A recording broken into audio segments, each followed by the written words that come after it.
সত্যের সন্ধান এবং নির্ভীকতা বিকাশের জন্য আমাদের ক্রিয়াকলাপগুলির জন্য এটি সঠিক জায়গা।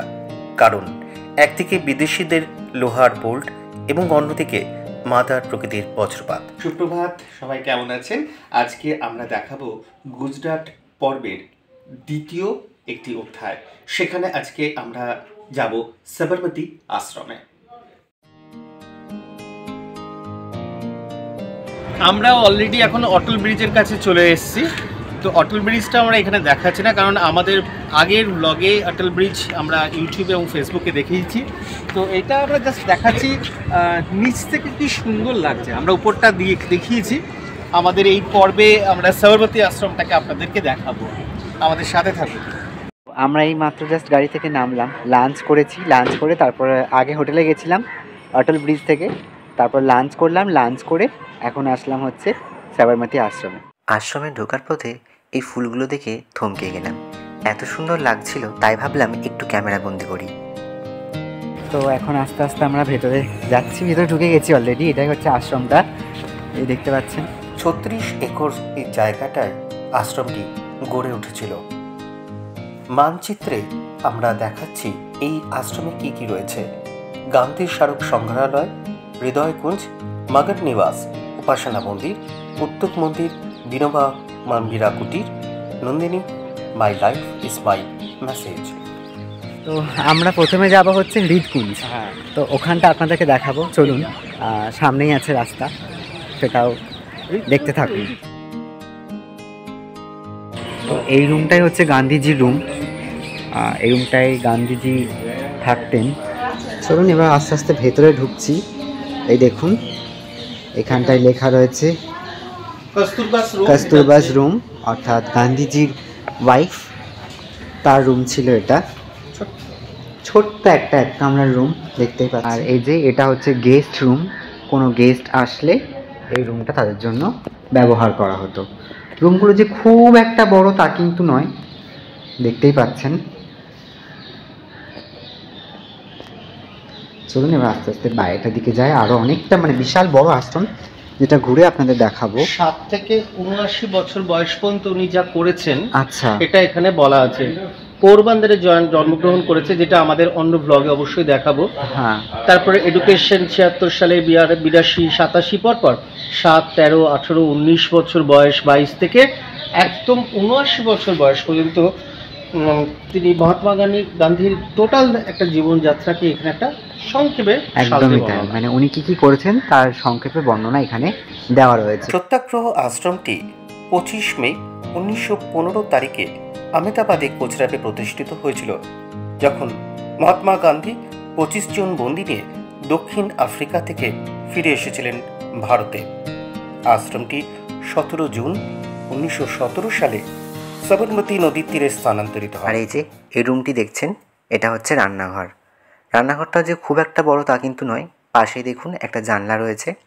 আর এই যে এই গোল মতো এই জায়গাগুলি দেখছেন, এখানে কিন্তু আগে মাটির কলসি করে জল রাখা হতো।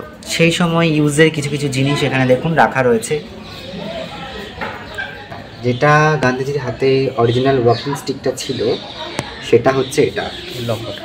এই যে এই লম্বাটা, এটা দেখুন দেখা যাচ্ছে।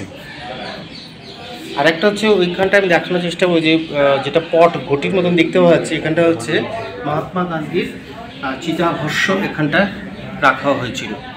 আর আশ্রমটা কিন্তু অনেকটাই বড়, আগেই বললাম যে ঘুরতে একটু সময় লাগবে, পুরো আশ্রমটা ঘুরে দেখতে অনেকটাই টাইম লাগবে। আমাদের এই গুজরাট ভ্রমণ পর্বটি আমাদের স্পন্সর করেছেন ফ্রেন্ডস ট্যুরস অ্যান্ড ট্রাভেল, তারা স্পন্সর করেছে বলে আজকে আমরা এখানে সুন্দরভাবে ঘুরতে পারছি।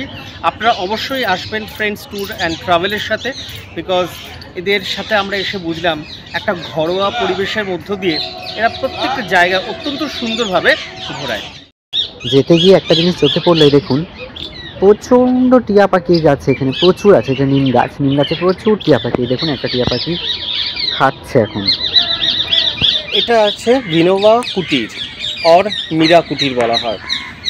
ভারতের 2 স্বাধীনতা সংগ্রামী যারা মহাত্মা গান্ধীর সঙ্গে প্রায় অনেকটা সময় কাটিয়েছিলেন, তারা কিন্তু ছোট্ট দুটো রুমে থাকতেন। চলুন ভেতরে ঢুকি, রুমগুলো একটু দেখাই আপনাদের।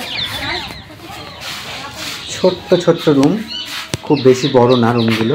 এই যে দেখতে পাচ্ছি ছোট্ট একটা জানলা, এই জানলার ওপাশে কিন্তু সাবরমতী নদী।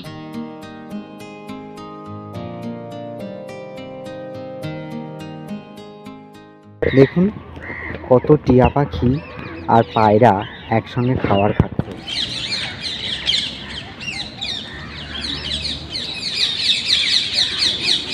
সত্যি কথা বলতে পুরো আশ্রমটা এখনই এই মুহূর্তে ঘুরে দেখা সম্ভব নয়, কারণ অনেকটাই বড়, অনেকগুলো কক্ষ রয়েছে।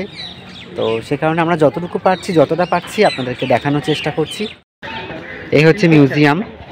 তবে একটা কথা বলে দিই, এখানে প্রবেশের জন্য কোনো রকমভাবেই মূল্য নেওয়া হয় না। বিনা টিকিটে এখানে আপনারা আসতে পারবেন, ভিজিট করতে পারবেন। বয়স্ক মানুষদের জন্য এখানে হুইল চেয়ারের ব্যবস্থা আছে। হুইল চেয়ারে করে বয়স্ক মানুষদের বা যারা হাঁটতে পারে না তাদের জন্য ব্যবস্থা আছে। আশ্রমের একটি গুরুত্বপূর্ণ বৈশিষ্ট্য হল গান্ধী সংগ্রহালয়, একটি জাদুঘর জওহরলাল নেহরু 10 মে 1963 সালে উদ্বোধন করেছিলেন।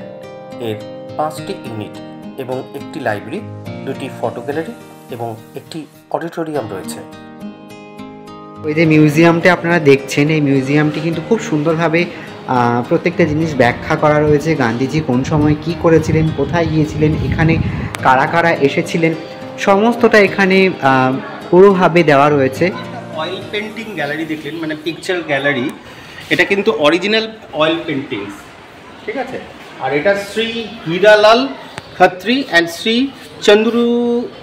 চন্দুলাল শাহ, ফেমাস আর্টিস্ট আহমেদাবাদের, তারা এটা চিত্রিত করেছে। জাদুঘরে রয়েছে একটি প্রদর্শনী, নাম my life is my message. এখানে রয়েছে গান্ধীজির 34,066টি চিঠি, তার 8,633টি নিবন্ধের পাণ্ডুলিপি, 6,367টি ফটোগ্রাফের নেতিবাচক। এছাড়াও রয়েছে অন্যান্য অনেক জিনিস।